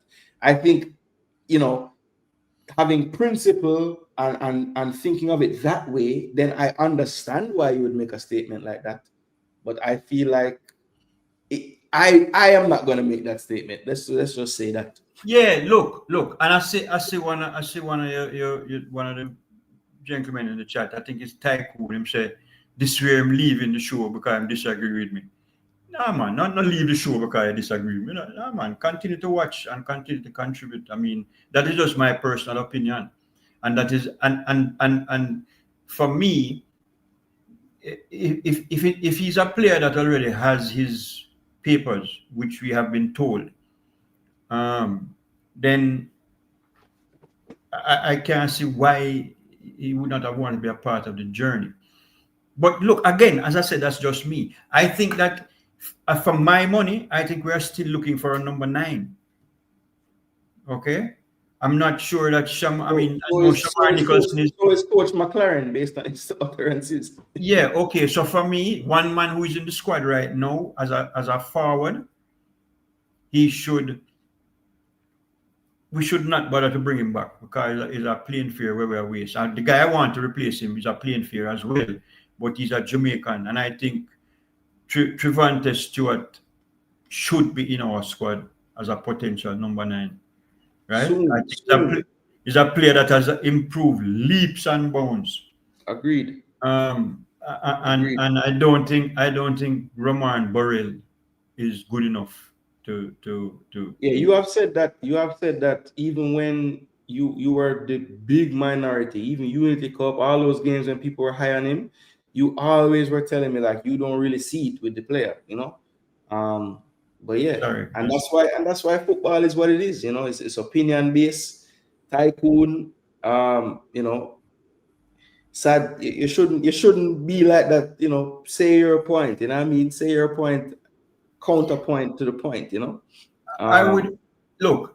Let me be let me just be very clear about Pinnock. Never. I rate him highly when he's at his best, and the only thing I was saying is that he's not at his best now, and so it's something that we should be concerned about. But if and when he's at his best, then he's the first name or one of the first names that you put in the starting 11. Yeah. So yeah. And if he gets back to 80% of where he was, he's still our best defender. No question about it. Just based on his resume and the games that he has played and the players that he has played against and stopped when he was with Brentford. I have no doubt about that. Sorry. Yeah, look, again, you know, it's the Bermuda lens, but just some sprints I saw him make yesterday, some little burst of pace I saw yesterday. I was like, okay, all right, you don't look like you're hurting in any way. You're running faster. The couple times he had to defend, he made the challenge and won the ball. So I mean, it was a step in the right direction. Long may that continue for sure. Long may that continue. Duklan, Pinnock has been one of the best in the EPL, but he's not one of the best in the EPL right now. Not based on his current form, not based on his current level of fitness. That's the only point I'm making. Yeah, and I think the argument of that would be he's still there, and most of our players aren't there, so that has to count for something too. But I think both points are valid. You know, the one you're making and the one some in the comments are making. Yeah, man. Jam up TV. I don't business when last Borrell play for Jamaica. Him no good. Borrell. Is it coach tactics or player shortcomings? I think it's a bit of both, because the coach gets beaten when Jamaica loses to Curacao, and when you watch the game back and you look at the chances and what we gave Curacao, we had more chances than Curacao in the game. So the coach, no matter what kind of tactics, no matter how bad we think the team selection was, if they create chances in the game and don't finish them, the coach can't get beaten for that, right? That's, you know, he can't go there and kick the ball in the goal. So I think it's a mixture of both. I think the players at times show their shortcomings and they fall short of what the coach might want them to do. And other times it's on the coach, like setting up tactically to have Frey more advanced than Reed. That's a coach thing. So it's a bit of both when things fall short. Jay, you know me, you know, sometimes I have to continue to bring a little humor to the thing, you know, because Duklan, I say, ask me if I say Borrell just in the team because I'm name. Boy, I don't know, you know, Duklan, but we know captain did go England enough time still, so you never know. You never know. You never know. Nah, man, if you argue with them, man, if it worth an argument. No, me not argue with nobody, man. We just a whole of reasoning. I don't argue anything. Top league not picking anyone on this team at defense over Pinnock. Fair enough. Some people can't be honest about some players. Yeah, Rob Smith, we know that's how you feel. With Hayden in the team, we look really good. I agree, Vinsky. That's one thing I think everyone can agree on. Hayden makes the team look better. Borrell is good. Keep him around the team, says Kezo. Well, didn't I tell you Pinnock a fan favorite and people not honest about his performance? I think the fan favorites, it depends on the fan, you know, and I think everybody's fan favorite is always going to be looked at in a biased light. That's just the nature of sports. It's not just Pinnock's people. It's everybody's people. Once it's that player that's their person, they're going to defend them. That's just how it works. Wow, man, I said, boy, what me when Warner Brown come back to full fitness? Oh my God. Well, that is McLaren, boy. You know, he never hesitates to let people know that Warner is injured and he want him back. So, look, I think a lot of people going ball when this November window pick, because a lot of Rob Smith, I thought about Pinnock as a favorite. Well, his fans can be okay, because if he's fit, he's coming. But there's a lot of others whose favorites might not be in the damn team. So, Jay and people in the chat, hear what happened now.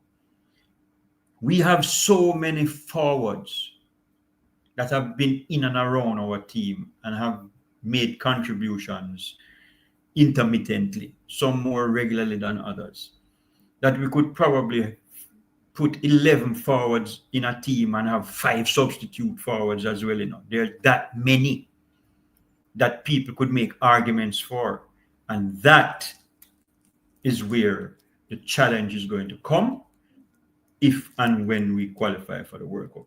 Who get left from who not get left? You think it was agony in 98 when certain man name never called in the 23 for go to France? Wait till the name them call for go this World Cup. I think at that time they would say agony. I think Paul Young still have up JFF, even though they dropped him long before the World Cup. I don't know why I'm so vexed, but he's still. Speaking of which, I see him in the stadium last night and he mailed me up. The man looked good. Man like could have still put on the gears and play, man. Him look fit. Yeah, I think I want to say he's coaching in like Florida somewhere or something. Last I heard, but yeah, man, good that he's in good shape. You know, a lot of them don't. I mean, I am not in very good shape, I so did say a name a man pull out a name out of the hat and out of the past. The man say Ravel will be there for November. When I come to yeah. watch it, Look, when I come to watch the game with expressions. Ravel is somebody that his fans of him being in the team never give up. They don't care what's going on with him. He just train not train. He just signed with a new team in the same league he was in last year, I think. Somebody can correct me if I'm wrong, but I saw him in a picture with John Joe Shelby. So he's playing with John Joe Shelby now, if that counts for something. Who Duckland tennis that talk about? Who You because you say Paul Young looking good. Oh, right. Sorry. All right. Can't read. Okay, so Rafael can't has say look fit. Can't say nothing like that. All right, Duckland. Me take the white. Man say you take off your glasses when Pino and Barella play. Yeah, No man. wear, but Dale, me no wear glasses, brother. Elite Sports, Tycoon, my boy named Conrad Smith, Ravel Church. The man, they are the leaders and main members, you know. And I don't have nothing against Ravel, but I can't be the analytic boss and then just disregard analytics to pick the team. I'm sorry, I can't do it. I can't do it. Ravel is in the second division. Where? Which second division? Okay, so he was in UAE League 2 last year, and now you're telling me now he's in UAE League 1. Okay. Okay. All right. So look, Curacao game, not what we wanted, fell short. KNYX and want more routes to improve my eyesight. All right, brother. I drink some shortly. Oh, Cranky is the pastor in the church. Well, I don't know, you know, because Tycoon and Ryan, they're not ramp either. Which midfielder in Jamaica team better than Ravel? That is true. That is true, MF. That is true. You have to use everything and get to your 100% of the analytics. But I would venture to say that the minute you start to make analytics the smaller part of the equation, it leaves room for fuckery, for lack of a better term, because you might bring things into the equation that really don't matter, or they matter to you, but they shouldn't really matter in the grand scheme. So analytics should always take the lead in that, for sure. And yes, you have to consider the other variables as well. Rumors is that Antonio may sign with Brentford. Yes, I saw that earlier today. You can sign with them before January? I believe so, because he would be signing as a free agent. Okay. So there's no transfer going on. Okay, so it's still UAE League 2. That's what I thought. I thought it was the same division. So still the third tier of UAE's football pyramid. Okay. Yo, you see me. Once a carrot juice. Yeah, but you see me when it comes to Ravel now, undeniable talent. But again, them man they live off of them history. The man they live off a statement Alex Ferguson made when Paul Pogba was a teenager, if I say, or somebody, we don't know, but Alex Ferguson said Ravel Morrison is the best teenager ever to play. But Ravel are 30-something now. Mm-hmm. And Ravel play for about 30 club in the interim. So clearly he have some kind of problem with him attitude, with him dedication, with how him train, all of them things there. So what can he bring to the side now? What him going to bring now? Well, no man waste him talent like that, brother. Me don't know. Me don't have no patience with them kind of people. So I just saw me see it. Yeah, look, I think he had some kind of issues medically going on that he probably just neglected forever, and that's a part of why he's never been able to have stability. From what I know, and basically not what I know, but from what I see, just observing him and hearing him speak now when he does interviews and stuff, he's clearly not the same person that was, doing all the stuff he was doing back in the day. But at the same time, it still needs to be proven to me over a course of time that he can play games and be, it's hard for me to just live off of the Mexico game in the stadium when he played excellent. I need to see that. I need to see him do that. Yo, so you see how we are saying that we must temper our enthusiasm about Jamaica, especially after last night's game because of who we've been playing against. Ravel Morrison is playing in the third tier of the league in the UAE, boss. It's like him I play against Bermuda every week. I'm sorry. The man needs to be playing competitive football week in and week out and doing things that are getting noticed. So for me, I'm not in my squad for the World Cup next year. Sorry. What are the objective facts at this moment in time as it relates to Ravel? We can't use the past to fry him or to venerate. Can he get the job done? Well, you answer that question, Master Fader, because how would you answer that question? Let me turn it around. Can you get the job done? Because you would have to be using the past to answer it. So how, you can't work off of what's going on now. Tycoon man say we don't want to go World Cup just for the anthem. We want to win, so we need Greenwood and Ravel. Why? Well, I would say, I would say that Greenwood could help us at the World Cup, but me not think Ravel can help us at the World Cup. Yeah, somebody asked how impressed were you with Ravel when we last saw him in May? I guess that would have been Unity Cup time. And did he come on in the Guatemala game that we won 3-0? I think he did.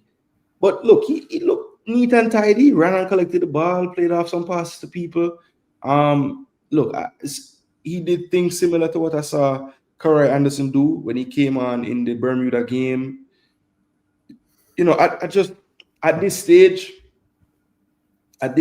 Ravel, if Ravel, he's gone to a new team, right? If Ravel plays 90 minutes, 3 games in a row in this window, and looks good and everything, then yes, he should be considered, because like I said, you have to have a slightly different set of rules for that midfield area, because that's where we fall short the most. So I'm not opposed to him getting called. I'm just saying I would want him to get called after doing something, even at the level of league he's in, because I don't think him being in the UAE second division or third division, whatever it is, makes it mean that he can't play for us. That's not what I'm saying. I don't think to see him playing in that league. That's all. Just play in that league and dominate that league. And then yes. Okay, so based on the midfielders I see, if since them burn out Daniel Johnson, I won't pick him, then pick Ravel, because but again, if I'm adding someone to the list that's played before and been around the team before, I'm putting the roster before Ravel, because he's been doing it and he's shown me a body of work that lets me believe when he comes in, he'll do a job. I can't say the same for what Ravel's been up to in his club career. Markland said, which JPL player? I think everybody know my seat there. So I look, not because you hear me call Anglin name a while ago, I think that Anglin is a good player, Virgin. But Anglin is in the squad. I don't pick the squad. If it was left to me, I'm going to tell Jason this all the while, and plenty of other people when I talk football with. I'm not saying no JPL player. Yeah, he said that for a few years now, for a long time still. A player will come out of the JPL and go play somewhere. I think we have exported enough players from the JPL in the last 5 years. I don't see a JPL player currently playing in the JPL who can crack this squad.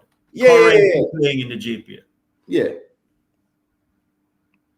Which means I don't agree that Anglin should be in the squad.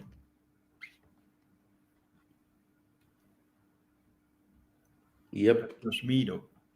Yep. All right. So look, I see people getting the questions in.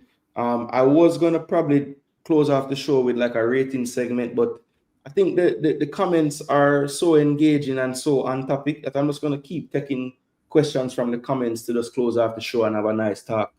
Just have about 15 more minutes. People are gonna run the show for. All Because right. we need to get some food and thing. Make quick. I said two questions were directed at me. One asked me what I think about Dixon, another one asked what I think about Whisper. Okay, so let me start with Dixon. Great talent, is obviously a youth that love and enjoy playing in football. Obviously have a lot of confidence in himself and not afraid to, use his tricks and thing and so on. He's not, for me, fully developed yet. Still very raw around the edges. I think his composure and so on showed last night. I thought that couple of chances that he got, he should have really capitalized on, and I think he maybe snatched at both of them. Just my opinion, but clearly and undoubtedly, a great future ahead of him. Whisper, boy, Jason and I were talking about the game last night after the game, and he mentioned something about Whisper, which I think is something that you look at. It's one of the intangibles that you look at when you see a player on the pitch. It's how he carries himself, how he walks how he enters the field of play, how he exudes a belief that I am the best person on this football field. And he has all the attributes: power, speed, a good shot with both feet.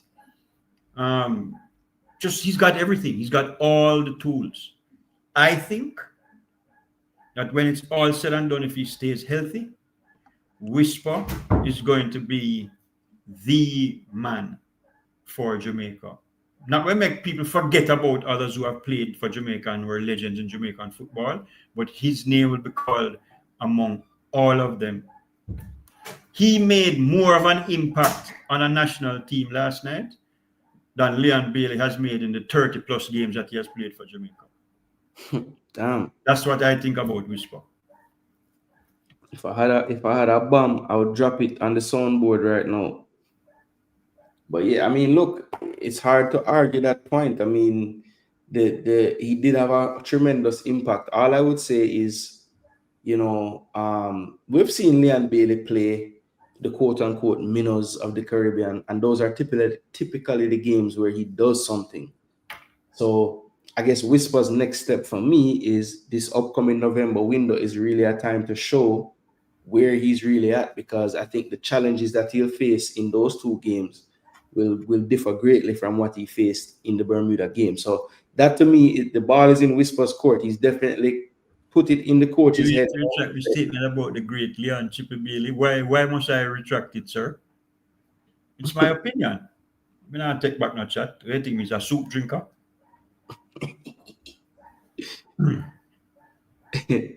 Whisper has not had to go through the drama Bailey has gone through. You want more drama than getting the injury that he got and sitting out of football for a year? You don't think that is drama? I think drama is only, I mean, come on, man. What more drama than that? Issues with the drama is only issues with the JFF, I guess. Come on, man. Yeah, let's see him do it consistently, not in spot cameos. That's my point. That's exactly the point I was making, Africans, to Whispers, to Dad's take on Whisper. Let's just see him do it more consistently against, opposition that is better, for Jamaica, that is. Hiroshima type comment that, yeah, that's what I would say. We did have a bump on the soundboard, me drop it just now. Real talk, heavy take. Angry situation have to be taken into account if it's about ability and talent. Oh, the situation. Oh, okay, I think I know what you're talking about. Oh, I see it now. Odello said 3. Whisper shows some maturity that set him apart from Dixon. I just think Whisper is a lot more under control in everything he's doing. Similar to how Dad was describing Dexter. I feel like that's how I feel when Dixon has the ball. It's very, and it comes off, because he's not a bad player altogether. He has some attributes that are good. So he in moments he does good things, but I think it's just not as consistent, because I don't think he quite has as much control over what he's doing as Whisper does. So we kind of touched on this earlier, CC. He did mention that Trevante is the striker that we should be looking at that hasn't been in the fold. So he definitely is against the him being neglected for sure. Is there anything? Does that have anything to do? Because I don't really follow up all them things there, but does that have anything to do with the fact that he was also one of the players that broke quote unquote curfew the night before the Canada game Saturday morning? That has never been publicly stated by anyone involved with all of that, but definitely has been suggested that is playing a role in everything. Yes, and also not the same situation, but I have heard floated around as well that the reason why DJ has been outcast is also reasons unrelated to anything to do with playing football. Yo, well, listen, Jay, I'm gonna run, I'm gonna run, but look, we truly enjoy coming on your program whenever you invite me on, right? Love to come on and love the banter with the people. Dr. Hero, no, my family is not from St. Elizabeth, sir. But let me just say this, right? A long time I watch football in Jamaica. I watch football in Jamaica from when stadium gets shut up when Trenchtown don't play Manning Cup football in a stadium, right? So a long time that, over 50 years. Last night, me feel good. We feel good when Whisper come on the field and do him thing. Because that is Jamaica, you know. That is Jamaica football, you know. We need to have a man where not afraid to express himself, right? And light up the crowd and lift the rest of the team and thing. And I am sold on Duwan or Dujan, or however I pronounce his name, Whisper Richards. Watched him man play last night and it's like black and white reincarnate. You understand? The man have everything. And with him in the team, Jamaica football bright, may I tell you that. We love how the youth they play. Anyway. Yeah, man. Big up and respect to the strength as usual. Yeah, man. And until next time, people, bless up, Pops. Later. Yo. Yeah, man. So that's Pops. Some big takes today, people. People them say, yo, Pops need to take back some talk and thing. Him say, not do them thing there. But yeah, look, to Pops' point about Whisper, I will again say what Africans say. I see Football Guru saying it as well, I think, in the comment section. Let's look. Happy that Whisper did what he did. I believe that he will continue to do things like this for Jamaica in the future. I just want to see against the better opposition, Trinidad, Curacao, more pressure, more things on the line. How does he play? Do we get the same amount of effectiveness in those games? That is the big question for me. But I think based on the evidence that I saw, I see no reason as to why he wouldn't be able to do it against those teams as well. So let's see. Big up to Pops again. Thanks for turning up and giving the show a little added another voice. You know, sometimes just me talking here can get a bit repetitive, even though I'm sure people do enjoy the breakdown when it's just me as well. But yeah, just wanted to get him on just because even though he's my father, I don't think we have the same exact views at all. You know, we disagreed on a few things he said today. I am tempering my whisper talk right now. He's invoking memories of Walter Boyd to my father. I am somebody that has those memories as well because I was in the stadium with my dad watching Walter Boyd play. So yeah, you know, I will say like it is a different feeling when you're there, and it does kind of shape how you think about the game when you're there, and it can also be shaped by who you were around in the stadium. So, you know, sometimes you can't argue on a man with their stadium and I tell you what the man them round him in a bleachers did I say and this and that, you know. So it's always good to get a perspective of someone that was at the game, which he was last night. And yeah, someone like myself who watched the game with no commentary, didn't hear nothing, just watching the game in my own thoughts. Yeah, it might lend itself to a different perspective. But I think some of these conversations that we had today with him on are important, you know, and it's to hear his perspective on the cutoff point and then juxtapose that with mine, right? To hear him talk about Whisper and actually talk about the importance of the way in which Whisper went about doing things resonating with him for some particular reason. These are things that I think people are afraid to talk about, but they're out there. It's reality.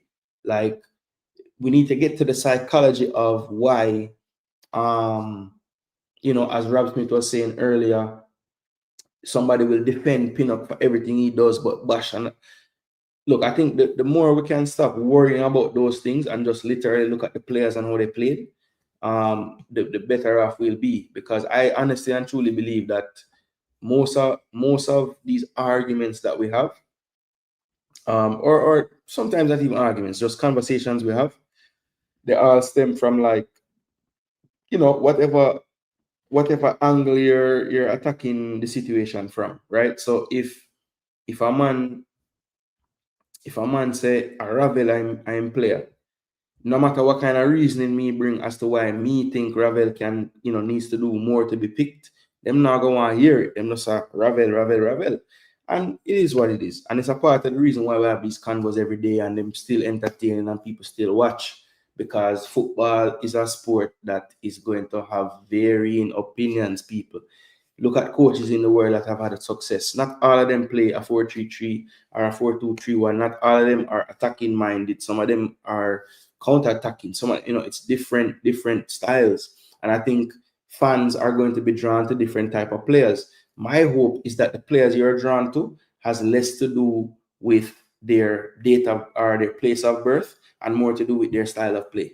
That is to me the utopian Jamaican fan situation, where nobody is even concerned with the club them play for, where them born, when them commit, whatever the case is. Them just look at the player play and say, yo, me like the player there, or me don't like the player there. And the reasons have to do more with them first touch than where they took their first steps. That to me is like my dream for the fan. Them just stop worry and have the convo that to me is not really productive to like building the team, to me personally. Because one thing I want to give credit to the JFF. They don't get credit ever really that much on my channel, but I want to give credit for this. I saw a video, and actually I'm going to show you guys, because I want you guys to go watch it as well. This, to me, these type of situations and activities might look trivial to some. Some might say, yo, when you need to work on tactics, and there I do foolishness and play a game and all this foolishness. People, to me, this that I saw, right, was something that's so important for our team, because I still feel like there is a unnecessary divide at times, and it's just natural, the man them fly over together for the long trip, so them stay together in the camp and blah blah blah. But things like this definitely help to bridge the gap, people. You guys, it's a 30-minute video. Quite interesting. Live, I thought it was so effectively done. If you look at the teams that they selected for this, right? They have the team set up with 3 groups. So one group is the coaching staff, one group is the young kids or the younger players. So probably, the 17-year-old up to about 24, 23. And then you have an older group, 26 and above. And why I think this was great, how they set it up, is it forced interaction between all the players, at least the players in your age group. So, we heard rumors about a big bust up with Low and Holgate in the camp, and it was so bad that they had to be separated and this and that. Well, while they're playing this game, trying to get a point for the old crew, they're talking to each other, running joke, getting answers. So, look, this might be looked at and people might say, Jason Gooner is losing his head. Why is he bringing this up? I'm telling you, these little things make the difference when it's the 85th minute in Trinidad and, it's 2-1 and Trinidad is pressuring us, and we need to make sure we keep this victory. Players playing more for each other. It's these little moments, that little laugh that they had to get that point and get that bragging rights over the coaching staff and the young crew. That connection they had when they were trying to come up with the answer to this brain teaser. And I'm telling you, people, I've been in many teams before, and any team that has creative ways to bond as a team, always in the long run did better. Any team, sometimes coach's philosophy would be, my players not like each other at all, but just have to set them up tactically, and if them carry out my instructions, it will work. But sometimes, in a team concept, your instructions are carried out better when the communication between the people in that structure is actually working. And things like this team bonding event, and I love that they put this out for people to see. I hope people take note of it and actually realize like the importance of these things, because to me, this right here showed me that at least they're doing things. And I've always said this, we always complaining about the resources that we don't have. But you see, these things right here, things that they can control, things that don't take a bag of money to do, these are the things they need to be doing.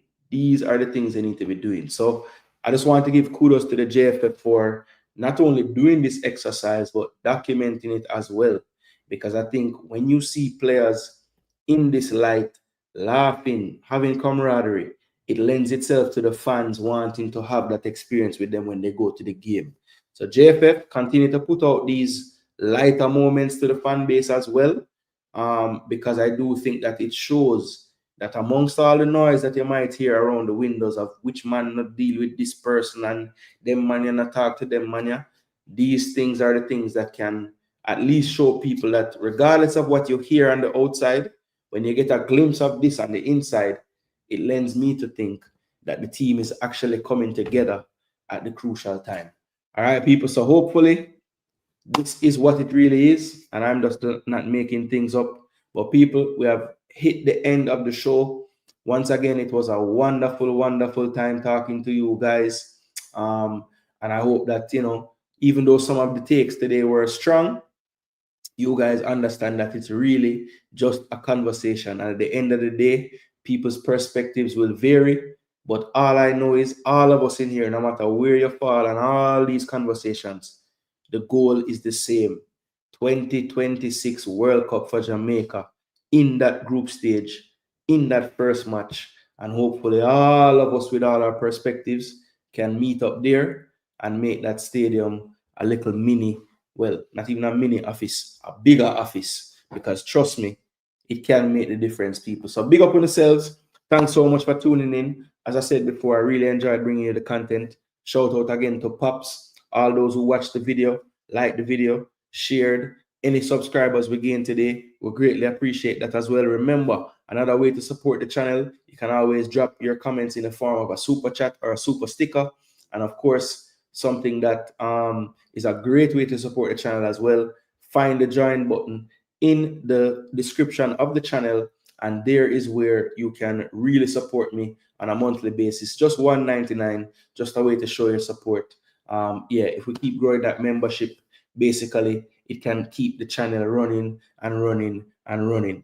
And we know, based on how you guys turn out and how you guys engage when we're on the show, when we're off the show, in the comment sections, we know that you guys are enjoying the content. So people, keep on being that mouthpiece for Jason Gooner TV. Let people know that we are here when we are live. And I will try to work on YouTube with these damn notifications and do my best to make sure that do my best to make sure that we're keeping the consistency when we can. All right, people. So listen, we change gears a bit. We never take off the Jamaica hat, not for a second, but for sure we do have the EPL forwarding back this weekend, and Jason Gooner TV is the place to be, especially when it comes down to my fellow guys in this space. They know that I've always been here with the EPL news, the EPL notes, analysis, the predictions, and of course, if you play fantasy, you might want to take notice as well. So big up to people that have tuned in. I'm not going to go through and do the roll call, but I do want to big up Eras, Mud on the channel, dropping a super chat, showing you guys how it's done. One bar, so big up, LOL, says Eras. Yeah, but Conrad Smith and him have that running joke going. People, look, I know a lot of comments came in towards the end. You guys, thanks so much for the support and the comments as well and the engagement. Hopefully you guys were following along, watching the show. And I always have the live chat replay on. So if you're watching on the replay, I think it does help the experience to have that live chat playing as well. And you guys can follow along with the conversation. But people, thanks so much again for tuning in. It was great to share this information with you from our perspective, the father and son way. And yeah, man, it's gonna be a massive, massive, massive window in November, and we will be here to preview it all, bring it all to you, and of course, break it down the real and proper way. From it's been told to me, I didn't say this, from the best analyst in the YouTube space. Big up on yourselves, and thanks so much for tuning in. I am Jason Gooner. This is Jason Gooner TV, and until next time, people. Come on, you reggae boys. Get the job done.